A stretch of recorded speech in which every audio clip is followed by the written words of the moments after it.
Delighted to present my friend and sometime colleague, Fariya Doctor, who also lives in St. Catharines, and that's lucky for me, though, as she said, she works with people from around the world online. And as her bio says, she is a self-obsessed and professed movement detective. She has a BSc from McMaster. She is very interested in biology and anatomy, always has been. And before she began her career as a Feldenkrais practitioner, which she finished in 2004, she is also a registered massage therapist. And her other passion, besides the neuroplasticity and endless interest in Feldenkrais, is her interest in breathing. And she has just become a licensed practitioner in the Buteyko, pardon me if I mistake I think Buteyko breathing method. And she has managed a way of connecting her interest in breathing research and her interest in Feldenkrais research into a connected methodology, which took off in the Feldenkrais Worldwide Association to the degree that this year in their international conference, she is giving a workshop and interview on this integrated method that she's come up with. And tonight she's going to talk to us specifically about masks and dance and movement. And as I said, it isn't automatic, so we have to practice. So Fariya.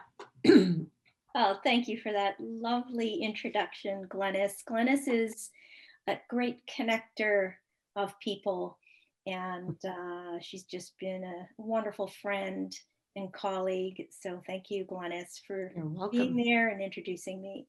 It's an honor to be here, and thank you for asking me to help you out in regards to figuring out how to deal with, first of all, I don't know how challenging, it must be incredibly challenging for you to be able to teach a group of kids, communicate with a group of kids, and manage all that, and also have a mask. So I just want to say kudos to you and what you guys are doing.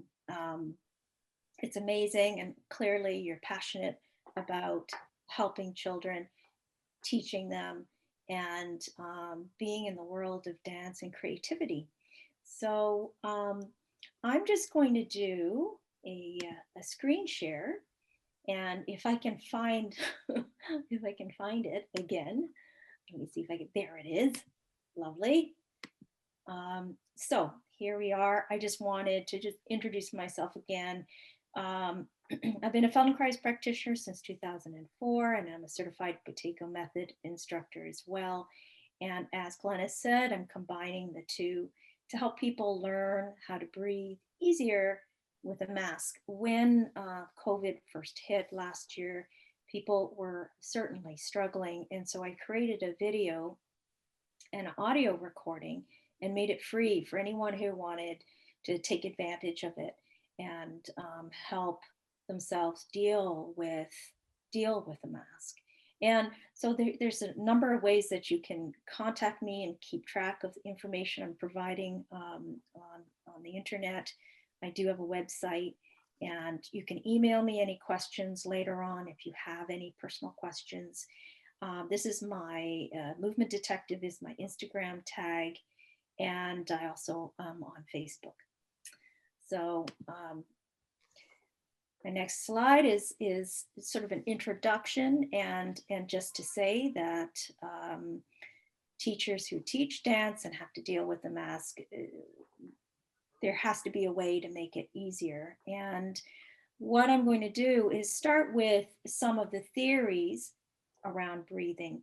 So the background, the sort of the understanding of the physiology and the mechanics of breathing, and just kind of clarify how it can become a lot easier.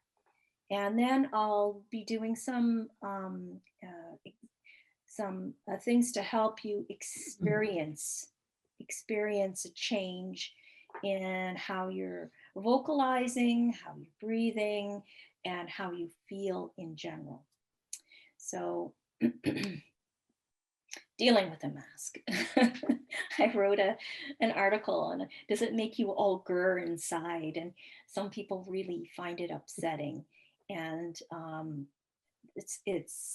that in itself makes it difficult, right? So the logistics of a mask. So in terms of the size of it, I'm finding a lot of people are choosing masks that are a little too snug on their face, what that Mm. sort of presses, and it feels confining, feels claustrophobic. It might be a cloth one that they've chosen, but maybe it's too thick or it's getting damp. So you're wanting to look for something that's light, but also doesn't get sucked to your face. Mm. So I'm assuming you have your masks with you and you can take a look at it and get a sense of how it's fitting on your face. Does it press on your nose? Is it is it big enough that it can tuck underneath your glasses so that you can reduce the fogging? So just sort of check, those are pretty good. There's also there's lots available now on how to make your mask more comfortable. You can get these inserts, these silicone inserts that that bring it a little bit further away and creates a little pocket for your nose and your mouth. So some people really like that silicone insert.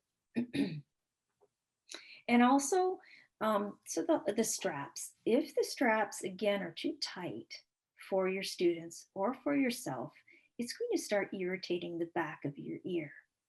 And because it goes, it kind of tugs on the ear. So you also want to think about, is it doing that? Because if you're teaching, you're in a class and you're teaching for hours, that's going to start drawing your attention and it's going to start irritating you.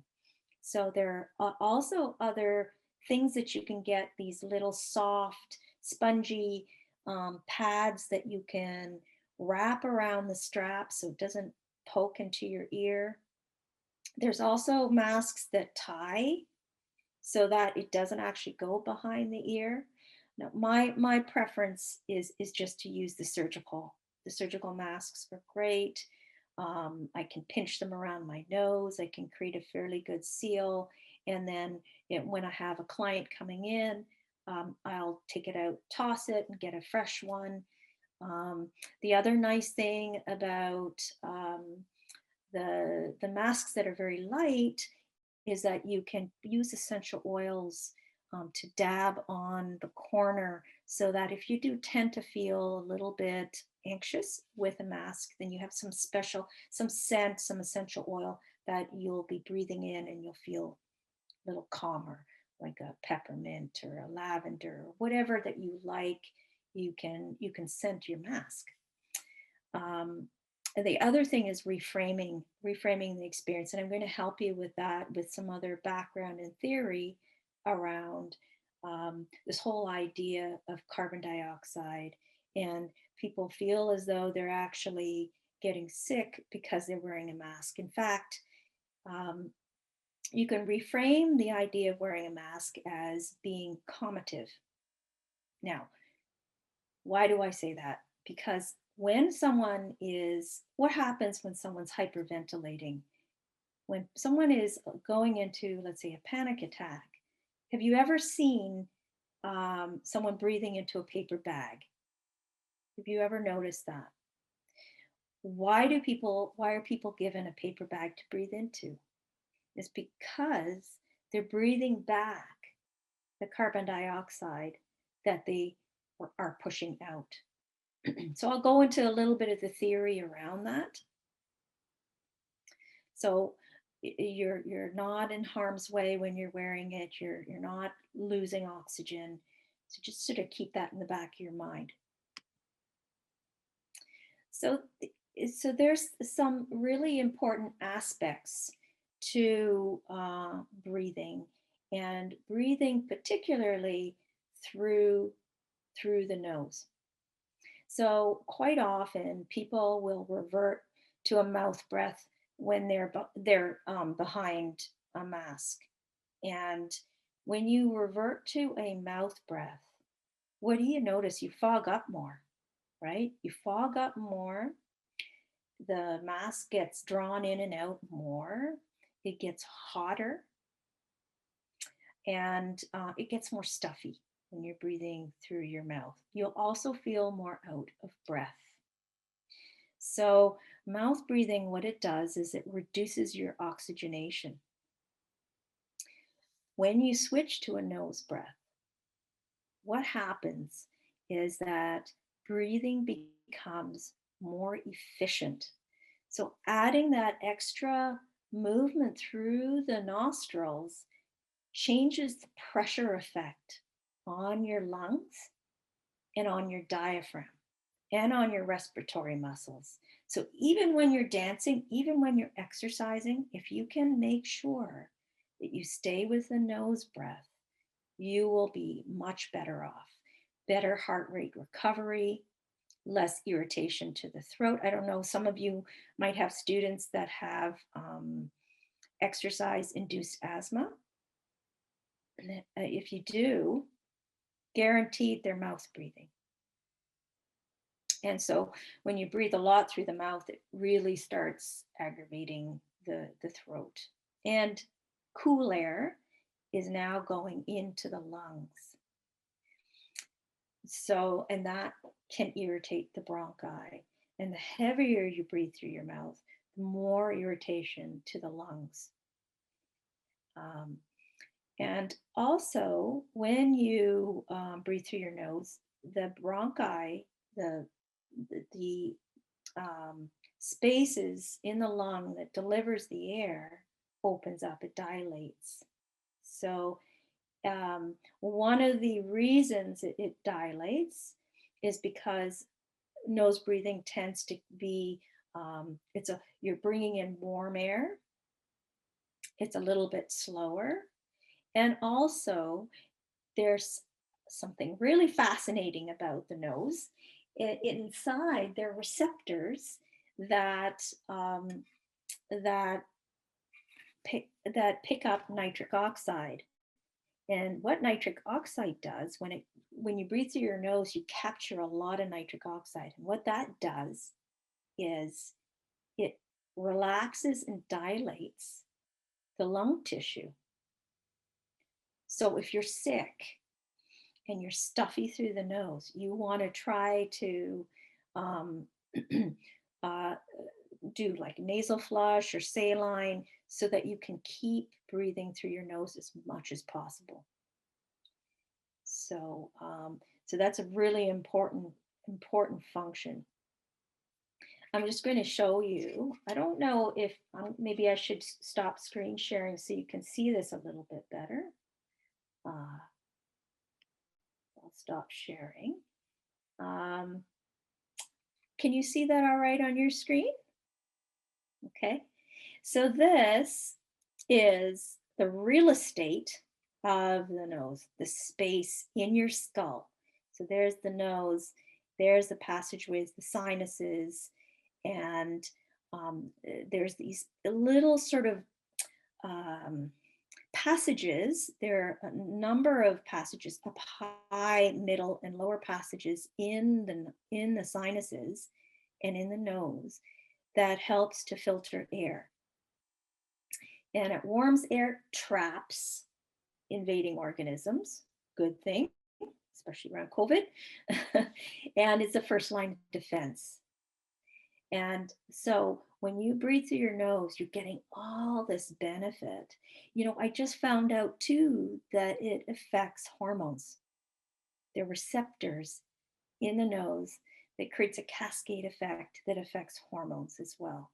So there's more and more that we're learning about the sinuses and the nose and the benefit of nasal breathing. And so there's the passageway from the nose, the back of the throat, and then into the trachea. The space in the mouth is kind of narrow because the tongue takes up a lot of room. So all this is tongue. So when you breathe through your mouth, the palate, the tongue gets dry. You're more likely to have dental issues, um, and tension, jaw tension. So training your students and yourself to maximize this not your schnoz is a good idea. So there's that. So let me go to my next slide. Any questions so far? Is there any thoughts or questions that pop into your mind at this point? I just wanted to comment that it also made me think that breathing through the nose is calming, right? Yeah. There's this panic when you're taking a breath through your mouth. And then if you're, needing more air, um, it just, to me, it's, if there's someone that has anxiety, they would definitely be better to breathe through the nose. And Mhm. just trying, like, making that connection. Just Yes, yeah. yes. So there is, thank you for pointing that out. So there is a correlation between mouth breathing anxiety and asthma, sleep apnea, um, depression, fibromyalgia. There's all kinds of relationships between mouth breathing and conditions that really alter how we feel. And the reason why nose breathing is really useful is because it improves the oxygenation of the body, and it slows the breathing down so that oxygen can get to your cells. But the other really interesting thing is that carbon dioxide, we think of carbon dioxide as a bad thing. In fact, we need a certain amount of carbon dioxide in our bloodstream to help relax our blood vessels. So, um, what that does is that the carbon dioxide enters the bloodstream, and then the blood vessels respond by opening up, dilating. So you get better blood flow to, all your important parts, Mhm. including your brain. Mhm. That is like primary, the brain. And so when it dilates, you get better oxygen supply. But not only that, this carbon, there's an effect called the Bohr effect, where as CO2 increases, oxygen gets dumped into the cells. Oxygen binds with iron, that's hemoglobin. And if oxygen will bind tighter and not release if your CO2 levels are too low. And mouth breathers tend to have a very low carbon dioxide level. So, what does that translate to? Tension in the muscles, Wow. brain Mm. fog, um, the heart rate increasing because then the heart has to work harder. So, it affects the cardiovascular system as well. So interesting. Yeah. I know Yeah. it's profound. It really is It profound. is. So this quote I have, I really like it because um, it's Dr. Moshe Feldenkrais has many lessons about breathing and how to play with breathing, how to play with the muscles.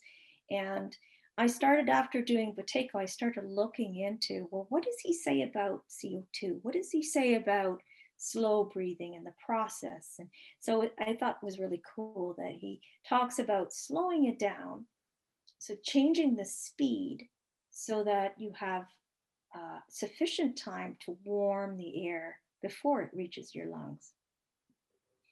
Now, my next slide is, well, how do we breathe in a way that is calming even when we're active? Okay, so this quote I have here, it's it is physiologically impossible to increase oxygen saturation of the blood by taking bigger breaths because the blood is almost always fully saturated. And this is from the book Oxygen Advantage.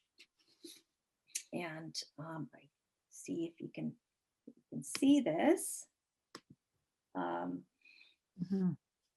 And so this is a really useful book for understanding the physiology, but also helping people. It guides you into how to help people establish a lighter breath. Um, so, you know, how we often we've been trained as a society that bigger is better. A big breath is really good to do.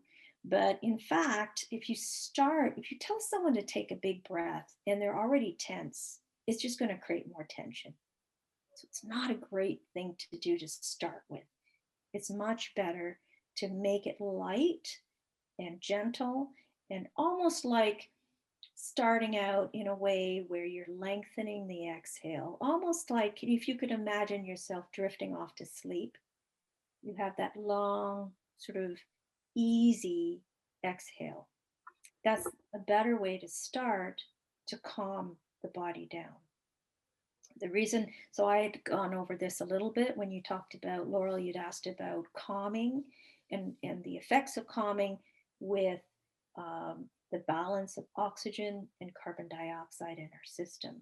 So when we breathe a little lighter, we have improved oxygenation in the muscles, improved recovery from exercise, so that you don't have your students like hauling breath or gasping because their heart rate variability starts improving. So the nose breath moves the diaphragm better. It moves air in and out of you better, and it improves your exercise recovery. Any questions about that? Laurel, if I may, no, Laurel, Faria, what I find really interesting about that cross section of the breathing apparatus that you showed us, you used the term real estate, and what I find shocking is how much more real estate there is in the nose passages and nose breathing than through the mouth. So seeing that and then hearing everything you're saying about how much you don't have to breathe very heavily if you're using the nose, whereas if you're using your mouth, you can think, oh my gosh, you'd have to breathe 4 times to get the same amount of oxygen as once in the nose, just because of the real estate. I thought that was a great term, just commenting. Yeah, and that's a cross section. So if you double that Yeah. and add depth, it's a big part of our skull. And you said something that made me think of something else. It'll come to me later. Any other thoughts or questions about this idea? No? Okay. So let's move on to how can we help teachers overcome this barrier, this challenge of having a mask on their face while they're teaching. So I'm going to show you some things to prep the voice and to relax the body so that you can vibrate throughout your system. You can breathe easier through your nose and you can calm the breath. So I really like doing this for myself. If I have something that I'm doing and I'm really feeling anxious about it or tense, or I'm excited, but there's a lot of tension associated with the excitement, I do this to prepare myself before the event. So if you're like driving to an auditorium to teach a group of kids, on your way there, you can do a particular kind of humming. Now, humming is a great way to slow the breath down, right? So, just like singing, you have to conserve your your exhale. You can't be sighing all the time. right? You can't let too much air out, otherwise you lose volume. So we'll be doing something in regard to humming. And what this does is it helps relax the diaphragms, like in the throat, the chest, the respiratory diaphragm, and into the pelvis. Helps to relax into the pelvis as well. And we'll talk a little bit about pausing the breath and slowing it down, and how that calms the nervous system. So I know some of you might have heard of the vagus nerve. It's in literature a lot now. It's being talked a lot. The vagus nerve is a nerve that is called the wandering nerve. It travels through the body, and basically it's monitoring whether life is good or not. So the vagus nerve, if you have good, what they say, vagal tone, is that you recover from a stressful situation quickly and you come back down to a resting place. People who have really poor vagal tone often rev up. They have a hard time coming back down. So humming is also a really good way to get the vagus nerve to respond better, feedback up to the brain, and tell the brain that, okay, everything's all right. So it's sending more messages up to your brain. It also sends messages down to your organs, to your heart, to your viscera, everywhere really, and also sends a lot of messages up to your brain, and it tells the brain, okay, here's a situation where you need to fight or flee or freeze. So doing this is very stimulating as well. Now, the stimulating the creative mind. I love this. And I'm going to read a little piece from this book, and I'll stop sharing so that you can see it a little better. So this book is being talked about in yoga circles, breathing exercise circles, physiology, psychology, and it is Breath by James Nestor, The New Science of a Lost Art. And it goes into everything you want to know about breathing. But this one section I just absolutely love. And I think teachers will really appreciate this. So you might have heard of nasal oscillations, where you'll switch using from one nostril to another. And so there's been a lot of research now proving that we do alternate the use of our nostrils throughout the day. And so the right and left nostril cavities, they work like an HVAC system, controlling temperature, blood pressure, feeding the brain chemicals to alter our moods, emotions, and sleep states. The right nostril is the gas pedal. When you're inhaling primarily through this channel, circulation speeds up, your body gets hotter, and cortisol levels, blood pressure, and heart rate increases.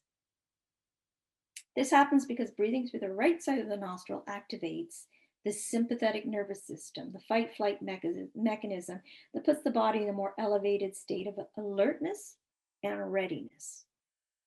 It also goes to the left side of the brain. So it goes to the opposite hemisphere, so crosses over. The right nostril affects the left side. And so it feeds more blood to the left side, and which is associated with logical decisions, language, and computing. So this is useful, right? When you are trying to organize, you're trying to figure out logistics, teaching, in that respect. It's very useful to have that. So the left nostril has the opposite effect. It is sort of the calmative. It slows things down. It's more deeply connected to the parasympathetic nervous system, the rest and relax side that lowers blood pressure, cools the body, and reduces anxiety. Left nostril breathing shifts blood flow to the right side, the creative part of you. Plays a role in the formation of mental abstractions, and interestingly enough, the production of negative emotions. So, and the reason why they found that out is because they did some studies on people with schizophrenia and noticed that they had a left nostril dominance. They were breathing more through their left nostril, feeding into their right side. So, abstract, mental abstractions, and creative thought, right? So, in other words, we need both sides, right? We need both sides to be working well. We want our creative side as teachers, but we also want to be able to figure out the logistics and to compute and deal with abstract, challenging situations. So this is what we're going to do. We're going to do humming through our nostril. But the way we're going to do it is it's going to be able to activate the mouth and the tongue and the vocal cords. So I'm just going to demonstrate, and everyone's muted, right? So you can go ahead and practice as I'm talking to you. But first check to see which nostril is more open for you. So you just close one and breathe in and out.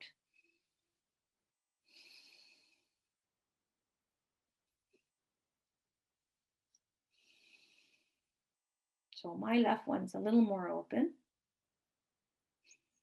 Just notice which side, your left one.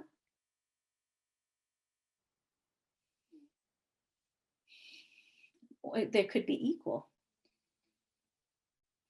But my right one definitely feels a little tighter.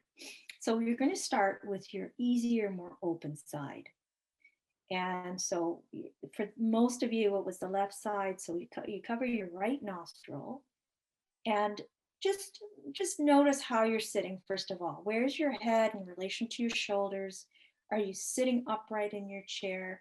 Posture has, as you know, has a big effect on how well you can breathe. The more bent over you are, the harder it is for your diaphragm to move. So as we cover our right nostril, you're just going to hum any note you want.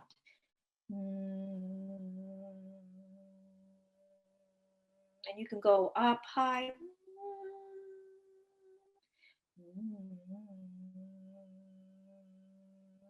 And you'll notice your tongue doing some things to adjust the sound, your jaw doing different things to adjust your sound. But just keep vibrating and just notice what you feel in your face, around your cheekbones, around the back of your throat, and through the vocal cords and into your chest. And just as you're humming, you'll notice that it's a long exhale, right? So when you finish your exhale, you're going to breathe back into the same side.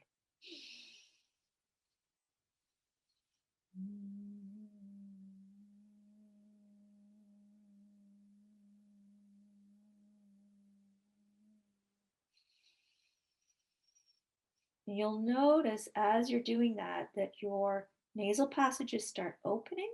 You might feel a little more space in your sinuses. You might feel something in the chest or the ribs on that side. Just sort of make note. Just collect the information as you're doing it on the left side.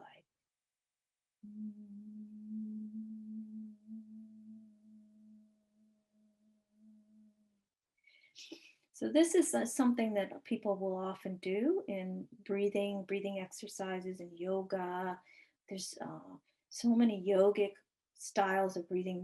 Like the old masters knew what they were doing. They knew how much it affected our minds, our well-being, our health.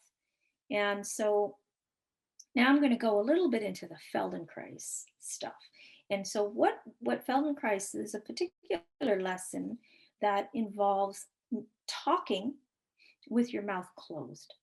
So you're going to, again, cover one nostril, only breathe in and out of the one nostril, but you're going to speak. So you could sing a song, or you could count, or you could do do, re, mi, fa. So, so go ahead and try that. It's going to feel funny. And if you do it with your students, they're going to laugh, which is good.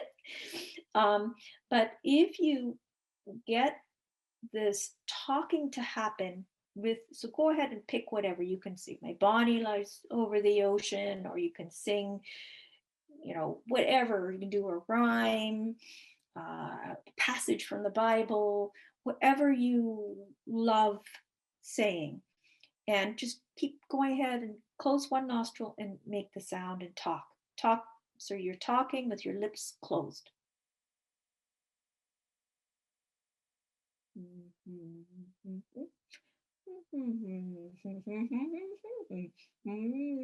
You could say all kinds of things and no one will know what you're saying.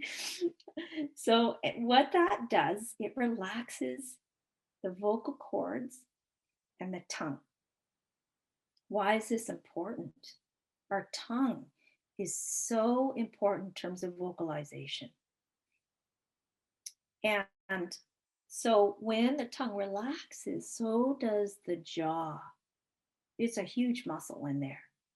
So I would recommend that, like, prep before you teach, so that you have this sense of expansiveness in your body, and you'll have this feeling, because when you vocalize,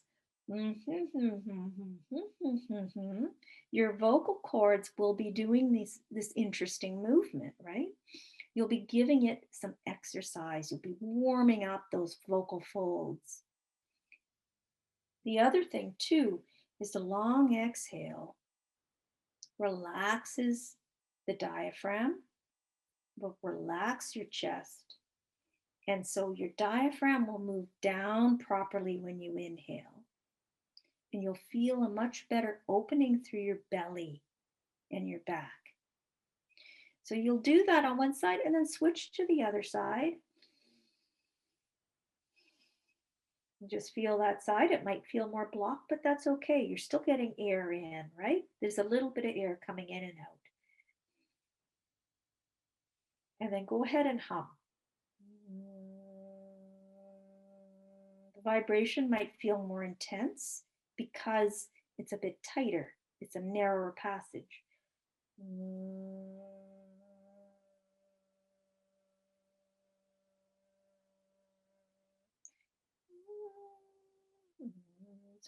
So higher vibration, of course, the vocal folds move faster.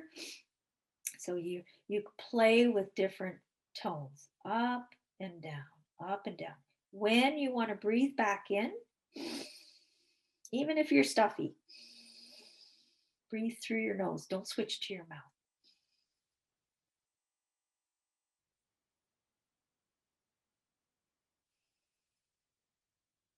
And then do the same talking or singing, and you're going to get some movement. So you might need to blow your nose just to clear out all that extra gunk that's been sitting in there. I noticed that there's much more vibration. Like I'm just pressing on this side. There's just so much more vibration underneath my finger than there was when I was using the other side. Which side was easier? Well, the left side was easier for me to breathe as well. So, but when I'm switching now to the other side, the vibration on the left side under my finger is really like, it's ticklish, like it's, and I'm really pressing, but it's really vibrating. I just was wondering about that. I didn't know if I was doing something wrong. No. It might be, maybe you don't, it might have something to do with how much you're pressing, but it could also mean that you have a preferential widening and opening of that nostril. You might have one nostril that's softer and one side that's a little stiffer. And there are muscles on our face that help us widen our nostrils or narrow them. And so, whatever you're doing in your face will influence how much your nostrils open. So, even if you flare your nostril, you might notice if you look in the mirror, one side really opens and the other side, not so much. So, you might have a preferential side that tends to be open a lot more. And so, if you remember, one side heats up the body, one side cools down the body, one side revs up the body, one side calms the body. So, depending on how much stress you have in your life, how much cortisol you have going on, circulating in your body, you might have one side you're using more. So, here's your opportunity to switch gears, change the hormonal levels, change the increase the calmative effect in your system. Even though you've got a lot going on, you can still lower your cortisol levels down. And so this is really critical, of course, for teachers because again, it is a stressful job managing a group of people and teaching them and being and vocalizing and what your it's a festival, and I'm assuming there's a competitive aspect to this festival. Yes, yes. So there's a lot going on, and so being able to do this, what it will do. Someone had the questionnaire that went out. Someone had said, "How do I project my voice?" Because I've got it's a big room. I'm having to talk through a mask and I'm finding I'm straining my throat. So here, if you do this, you won't be straining your throat as much. You'll be finding the space in the belly and in the back, and you'll get that the movement so that you can really project your voice very easily. It'll relax the muscles around the vocal cords in the throat as well. A lot of times when people get tense, their head comes forward and these muscles start getting really tight, and it squeezes, end up choking themselves off essentially. And I've done it before when I've been really nervous. I'll end up doing something to these muscles that closes me off. And so doing this humming is brilliant at preparing you to teach and to be able to project your voice. So the next slide is also, for students. So what is it like when they're coming in? Maybe they're used to masks now. Maybe they're okay with it. They're coming in with their friends, they're social distancing. What do you see when they come in? Are they talking to one another a lot? Are they huffing and puffing through their mask? Do you see the mask moving a lot? That's a sign that they're breathing through their mouth. And so teaching them this idea of slowing the breath down and making it light will help them with oxygenation. So a lot of times people feel like they're not getting enough air. In fact, what's happening is they're blowing off too much CO2. So when you have your students come in, you can get them to do some calming breathing prep work. And you can get them to hum again. You can get them to hum, but in different positions, like with their head back, with their head forward, folding, because they'll be doing a lot of moving, right? They'll be folding and arching and twisting, and they'll be doing all kinds of things with their body. And they need to know that they have space everywhere to breathe. So if they're folded over, the front isn't as available for breathing, right? We often, when we think of breathing, we think of the front. We think of chest, we think of belly. But did you know that we have more lung tissue in our back Interesting, right? Have you ever gone to the doctor and they'd listen to your lungs and they put the stethoscope on your back? Have you ever had that experience? Where they're listening to the lung tissue behind the heart and into the back. So when a person is twisting or arching or bending, they're, they're if they continue with a light nose breath, and if they prep with this slow breathing, then they'll find that they have a lot more space available for their breathing and they'll get out of breath less. Did you have a comment? Um, I find it very interesting what you're saying about the humming. So basically, if you're getting kids warming up or practicing numbers, they can be humming in order to practice doing just nose breathing. Because a lot of the times we're taught, breathe in through your nose, exhale through your mouth. So if you're trying to get over that and you're trying to help your students learn how to use a more effective way of breathing, they could be humming the whole time they're moving, right? At least that way they would be aware that they're doing it right or not, right? Yes, and Okay. and also what the humming does is it lengthens the exhale. Okay. Deliberate way. So if someone has a hard time lengthening their Mm. exhale, sometimes people can feel quite anxious about, doing a light breath in. So let's say a count of 4 in and a count of 6 out. And if they're tense, that 6 count out can be challenging, especially if you have students who have breathing pattern disorders, have issues with breathing. Um, they're going to feel more challenged. But if you ask them to do something silly like hum or talk with their mouth closed, then it relaxes the system. It makes them giggle, it's funny, has some kind of there's a positive feedback mechanism. And you can start by getting them to cool down. So you're going to, the cooling, now I always get the two sides mixed up, but I think they cool down with the left side open, I think. Is that right? That's what you said. Okay. I switch it around in my head a Yeah. lot, so I have to refer back. Yeah. No, you said, I remember very clearly you said cool down with your left. So yeah. Cool down with the left. Yeah. Revving up right and slowing down left. The R is the R. I have to find those ways. Very smart, very smart. Revving right and calming with the left side. So cooling down on the left side. So if you find that someone is revving up, then you can get them to close their nostril and then just sort of breathe slowly through the nostrils. But you have to keep saying only through the nose, because a lot of times people will do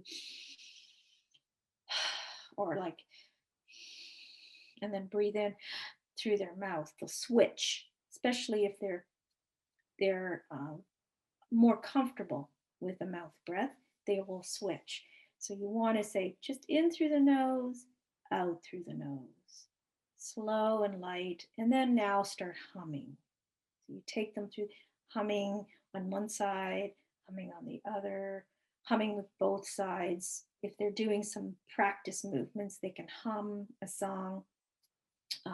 You can get them to pair up and talk to each other with their mouth closed.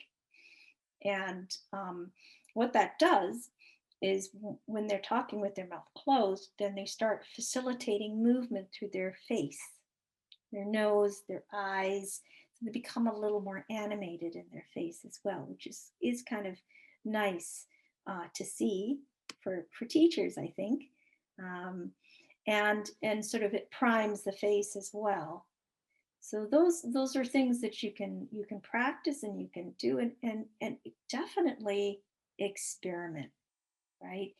There's no hard and fast rules except for try to stay with a nose breath and try to keep it light, and and then you can kind of play with it. You're creative people, So you can play with it in the way you want to play with it so that it doesn't get so stuffy and hot behind that mask.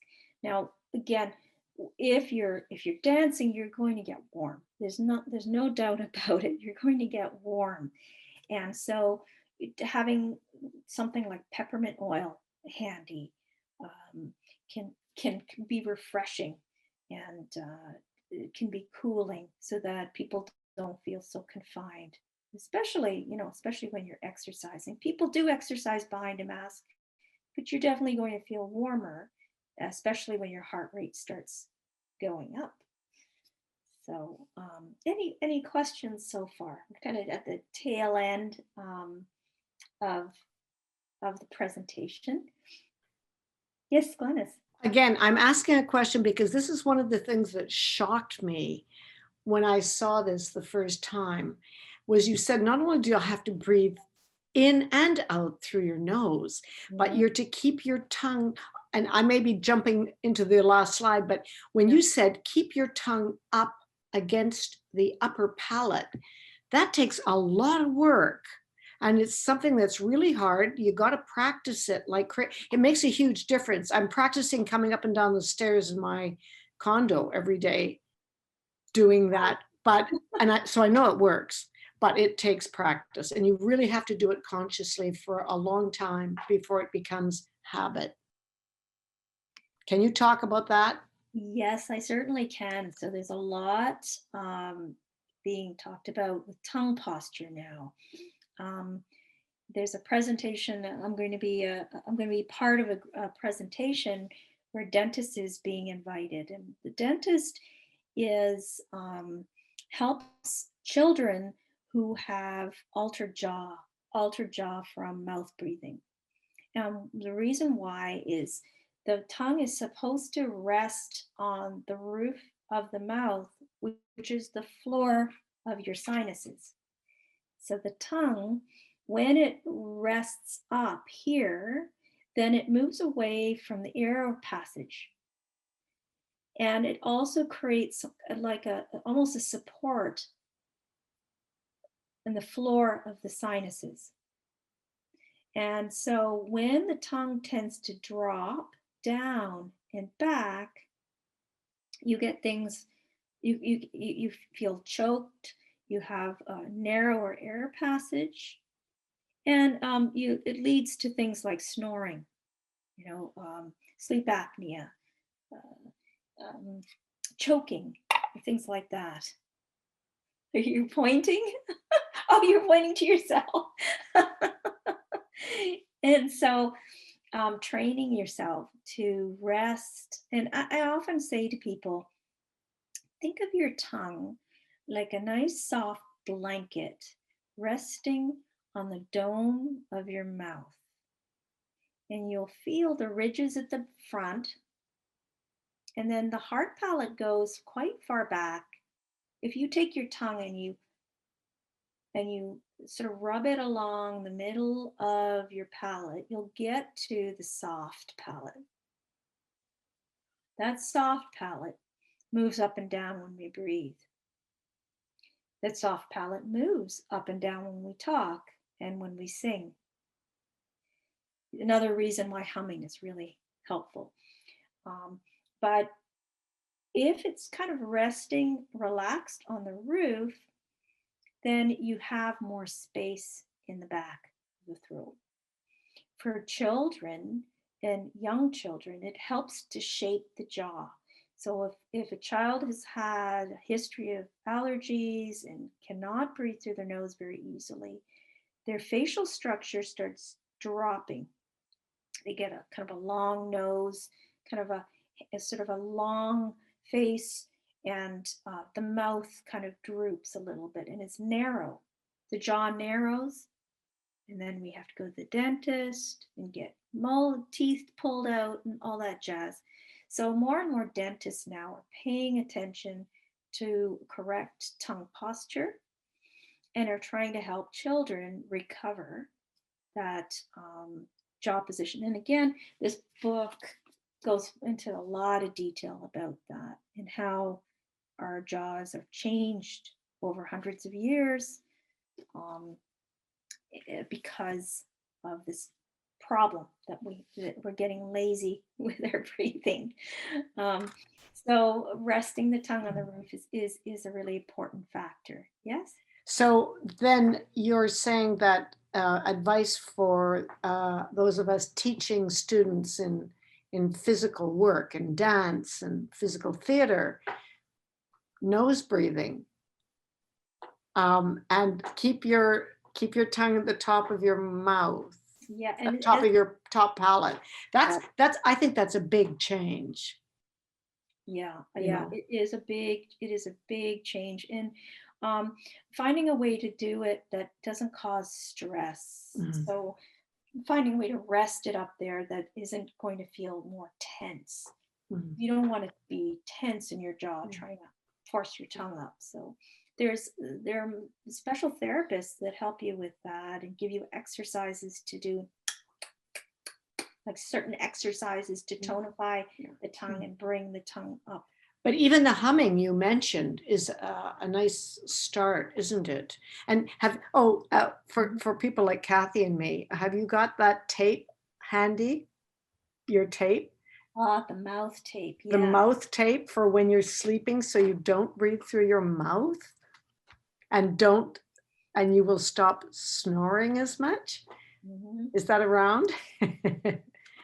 I Yes.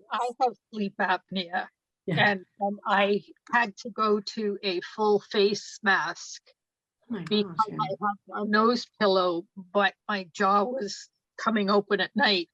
And so I had to go to a full face mask. It still comes open at night, but So that's okay, but you can train your body out of that. I have clients who have had sleep apnea and have are recovering. And so there's this micropore tape that what tend to tell people to do is try it during the day. Just put a little piece of micropore, this very thin tape.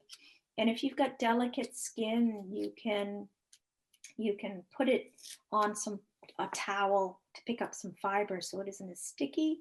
And then you don't even have to cover your whole mouth, just part of it, like this, so that as soon as you open your mouth you'll feel it.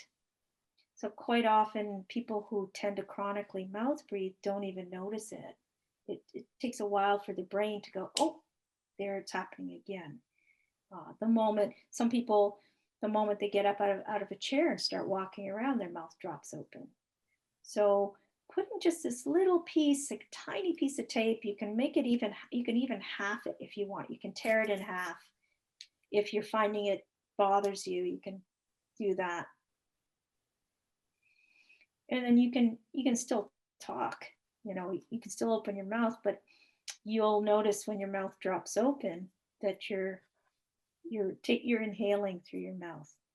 So as soon as you start training yourself, and I do work with people privately, I do private work with people to retrain.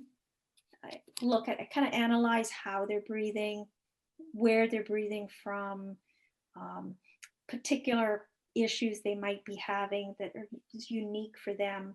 And then we fine tune, get a plan going, weekly plan going, so that they can recover. Because it's a when you have sleep apnea for a long time, you are actually stressing your body. You're stressing your heart. You're stressing your organs. Your digestive system doesn't work as well. The diaphragm is a huge functional pump in the body, and so by maximizing the use of it, by nose breathing and training yourself, you are going to feel 100 times better. You're going to be able to think straight. You're going to have more energy through the day. You will not believe the changes I've seen, even with people who have scarring in their lungs. It's really profound, and it's so easy to do. You just have to train yourself. You just have to practice. So that, I guess that brings me to my next slide. is that I do have some events coming up.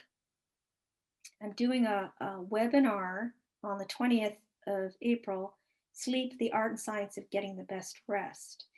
And I'm collaborating with a sleep consultant in the Niagara area who's been helping a lot of people get a better sleep. She helps a lot of people who have babies and children at home who have a lot of challenge with training their children to sleep better. And so that's a by donation event. It's at 7 p.m. Eastern Time on the 20th. And then I'm going to be part of the Move Better, Feel Better Feldenkrais Awareness Summit coming up from May 1st to the 10th. And I'm very excited about this because, my mentor, Patrick McEwen, is going to be talking. And he taught me the Buteyko method. He's a very generous, kind person, and he does a great presentation. James Nestor, I consider him a teacher because I studied his book and I keep track of his podcasts and all that. He provides a lot of information about breath. He's on Instagram. He does all kinds of events. William Hang is the dentist who talks about tongue posture, recessed faces, and how to correct the shape of the face, not only for functionality, but for attractiveness too, right? So he'll be presenting as well. And that's May 2nd. But the summit is free. So you can sign up in the first 48 hours where you can listen to all the recordings for free. And if you want the whole package, then you have to upgrade and pay. But that it's going to be a fun event. There's a segment on dance and movement and play, and a segment on aging gracefully, anatomy. There's a lot going on that week. The reason why it's that week is Moshe's birthday is May 6th. So it's Feldenkrais. It actually is International Feldenkrais Week. There's a bit of trivia there, but so thank you so much. And there's a way of getting a hold of me, my ongoing classes, and Instagram if you like Instagram, or Facebook, or email, whatever works for you. But please do drop me a line. Let me know what you think. And if you have, any other questions that come to you later, you want more information on, you're welcome to send me an email. This is fascinating. It was fascinating.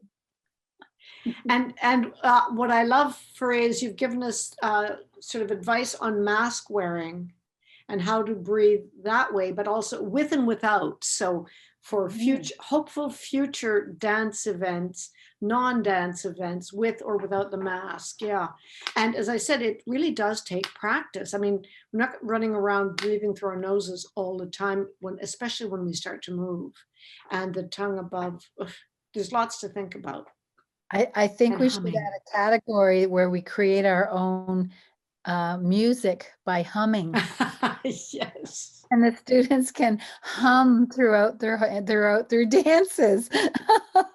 And I can only imagine physical theater scenes where they talk to each other using, just closed mouth breathing. It would be very great. See how much they can express just with their bodies, and doing that would be also lots of fun. So very informative. My grandson has just been diagnosed with asthma, sports related asthma.